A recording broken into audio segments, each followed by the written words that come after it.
The desperate 911 call came from inside Michael Jackson's rented mansion. It was just before 12:30 p.m., June 25, 2009, in Los Angeles. He's pumping his chest, but he's not responding to anything. The sun hadn't even broken through the trees when the vans pulled up to Neverland Ranch. Not the main house, not the theater or zoo. No, today it was the garage. That long, whispered about, sealed-off fortress of Michael Jackson's private obsessions. 3 layers of rusted chain-link fencing had to be cut before the real door even came into view. A reinforced steel panel that looked more like a bank vault than a garage entrance. Technicians in thick gloves whispered to one another, estate officials clutched clipboards like they were sacred scrolls, and private security held their breath in the pre-dawn chill. Then, sparks, a flurry of grinding metal and the distinct crack of old tension being released. The door gave way, inch by inch, creaking like it had waited 16 years for this precise moment. No one spoke as the final bolt dropped. And then, silence. I have done all I could do. I told the truth, and I have faith the truth will prevail. According to the police affidavit, Conrad Murray told detectives he'd been treating Michael Jackson for insomnia for weeks. He said he'd tried lots of other but that the pop star demanded propofol. On the day Conrad Murray said he gave Jackson 25 milligrams of it at 10:40. Inside, the air was frozen in time. Dust hovered like suspended fog. It was like stepping into a mausoleum of motion, a space left utterly untouched since the King of Pop's final days. Flashlights flicked on, a beam caught the corner of something curved and metallic. Another hit glass, and another lit up a faded burgundy tarp, and then someone gasped. Parked in perfect formation was a stunning fleet of luxury cars, each in showroom condition, not a speck of grime on a single tire. Over them, looming faintly in the darkness, was a sign in gold filigree. It read, "Drive your dreams," a phrase no one remembered seeing anywhere else on the property.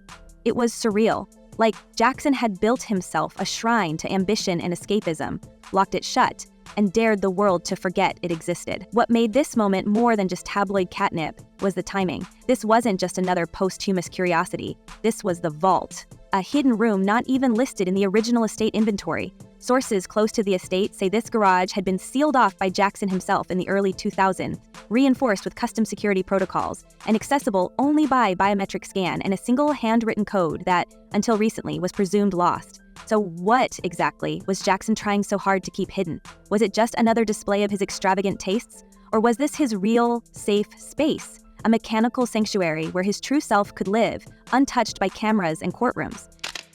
The desperate 911 call comes from inside Michael Jackson's rented Beverly Hills mansion. It is just before 12. The cars alone could tell stories.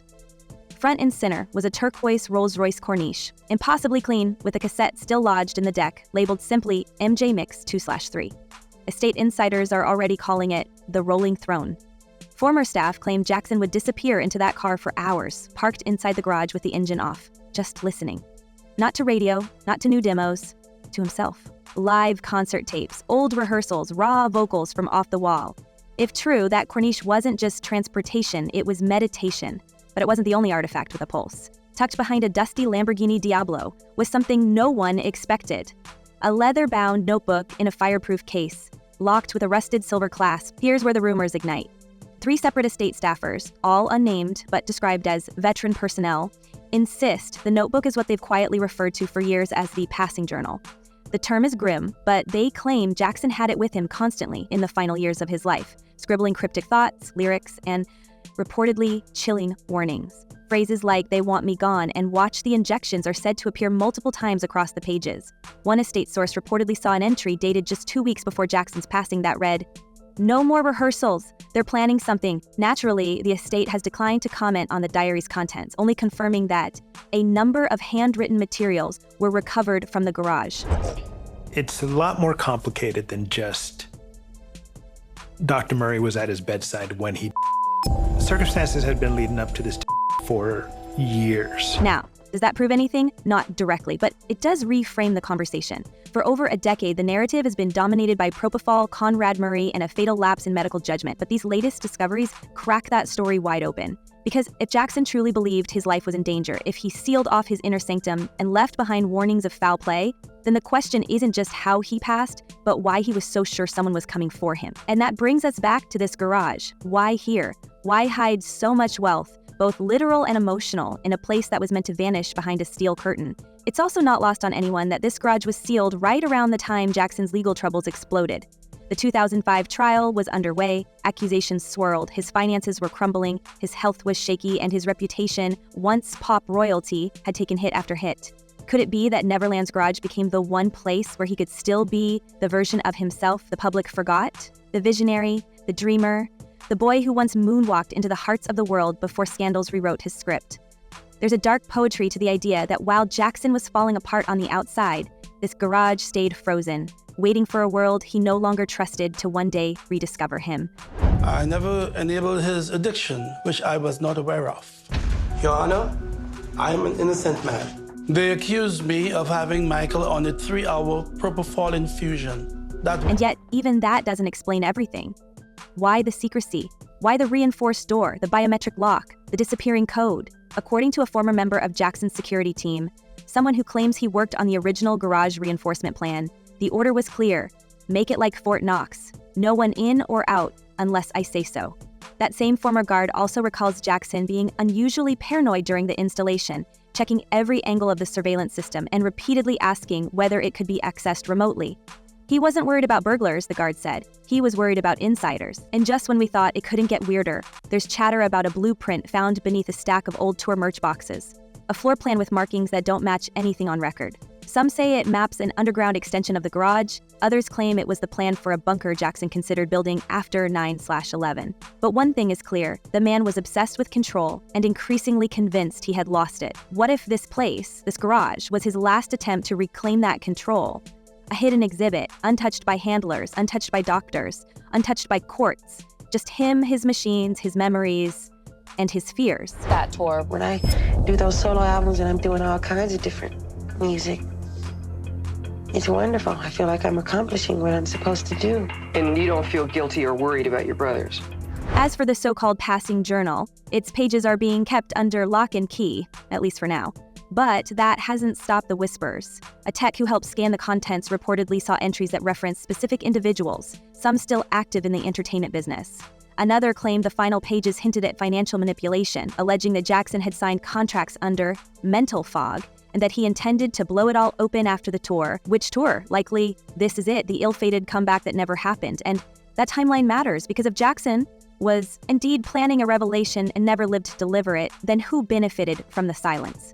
None of this proves anything outright, but it sure does cast a long shadow over the official version of events, especially now, with Michael's estate back in the headlines over a multi-million-dollar deal that sold off a chunk of his music rights to Sony, a deal that some argue Jackson himself would never have approved. Is it just eerie timing, or is something bigger at play? There are those, including members of the Jackson family, who believe his passing wasn't just a tragic mistake, but a surgical takedown by people with everything to gain. This garage, this vault of dreams, might be the first real crack in the facade. Michael graduated from pain meds to anesthesia.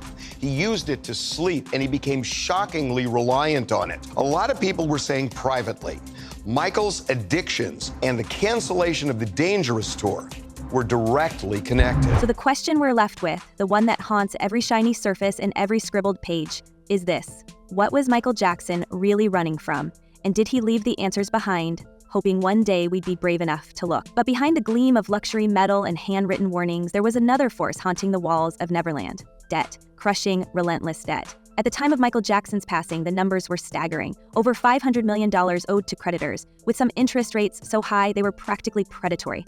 The king of pop, a man who once bought the Beatles catalog and moonwalked across Super Bowl stages, was living under constant financial siege. Court filings later revealed the estate was juggling lawsuits, liens, and ballooning default notices. So when we look at this sealed garage, what if we're not seeing just a personal retreat or a creative vault? What if it was his financial ark? The place where he stashed whatever he could keep from being sold off, seized, or swallowed by lawsuits. As you may already know, after my tour ended, I remain out of the country undergoing treatment for a dependency on pain medication. This medication was initially prescribed to see the excruciating pain that I was suffering after recent reconstructive surgery on my skull. Some estate advisors privately speculated that Jackson may have been quietly preparing for total collapse, that the garage collection was a kind of insurance policy, a discreet cache of unliquidated assets protected from the vultures circling his estate. The turquoise Corniche alone, if authenticated and tied directly to Jackson's recordings, could fetch millions. And that's just one vehicle. Add in rumored studio master reels, unreleased footage, handwritten lyrics, even cryptographic patents allegedly filed under shell companies, and the garage becomes something much more strategic. Was this his last play to keep a piece of his empire from being carved up by lawyers and managers? Or was it a quiet rebellion, a coded middle finger to the people he once believed were siphoning his life away? Because that's the deeper wound we're seeing resurface now. Betrayal from the inside. His world wasn't just eroded by public scandal or press harassment, it was shaped and, some would say, sabotaged by the very people closest to him. Dr. Conrad Murray, the man found criminally responsible for his final collapse, was only the tip of the iceberg. Former security staff, personal assistants, even members of his own management teams have been whispered about in connection with financial misdirection, emotional manipulation, and in some cases what one investigator called willful enabling. The so-called enablers, those who kept him medicated, isolated, and off balance, operated in a gray zone, just close enough to claim devotion, but just distant enough to dodge accountability. There's nothing I can do to take it back. And if someone was hurt by it, saying I'm sorry. And then there's the strange story of the disappearing prototype vehicle, a rumor that circulated in Jackson's inner circles for over a decade, now resurfacing with new relevance. Several former staff members claim a single vehicle, stored at Neverland and designed in collaboration with an unnamed tech firm, vanished just weeks after Jackson's passing. Some call it the EV Ghost, an electric concept car allegedly infused with personalized biometric access controls and built-in audio sequencing software. Sound far-fetched? Maybe, but one former driver says Jackson had a fascination with futuristic transport and had privately funded experimental vehicle designs during his financial peak. If true, this car wasn't just a toy, it was a prototype with intellectual property implications possibly worth tens of millions. So where is it now? That question gets thornier when we consider the messy aftermath of Jackson's passing. With multiple estate handlers, sealed legal documents, and an alleged fight over physical property inventories, it's entirely possible that valuable items went missing, were sold quietly, or changed hands before anyone noticed.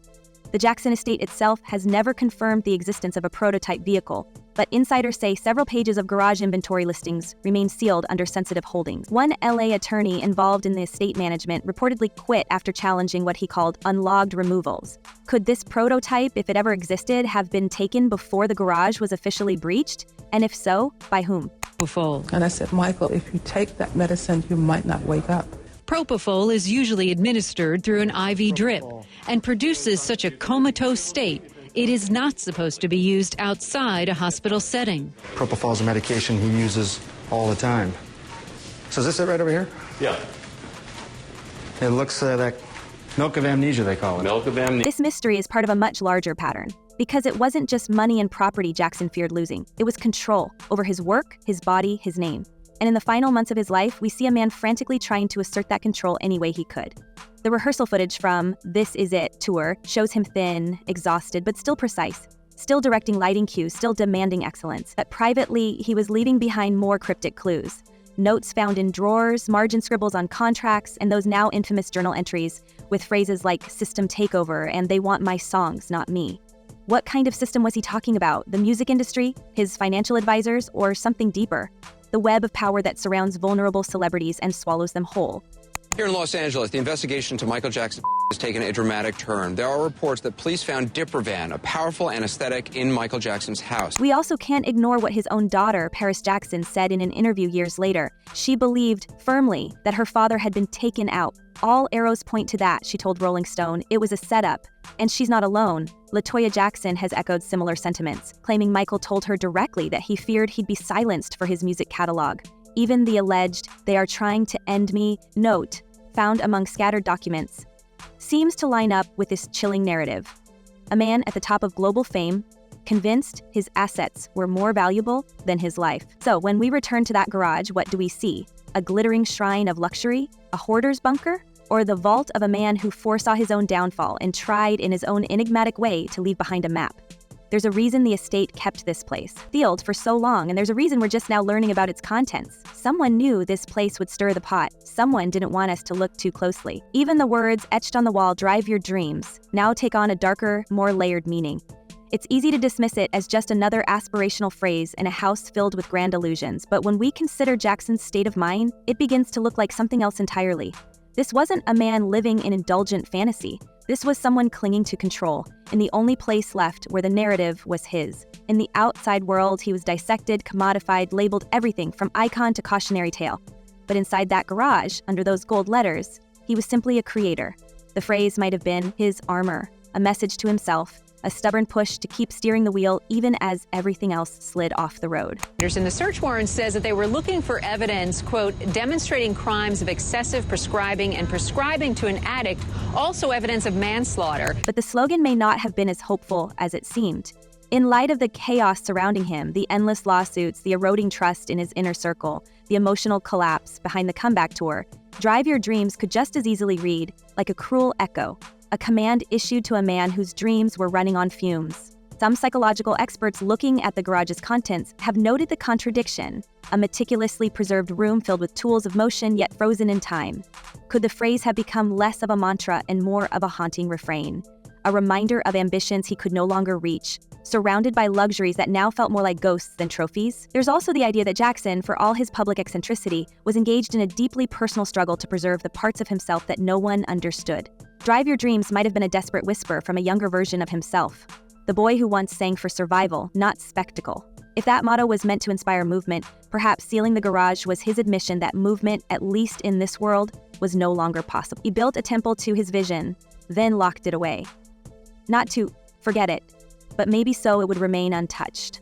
Because sometimes the saddest part of a dream is not that it ends, but that you can still see it, shining in chrome and gold, just beyond the reach of reality. And now that we're left with questions that might never be answered. Was this the private escape of a genius overwhelmed by pressure? Or a final chess move by a man convinced he was being hunted? Is this collection a time capsule of creative triumph or the evidence of an empire looted in the shadows?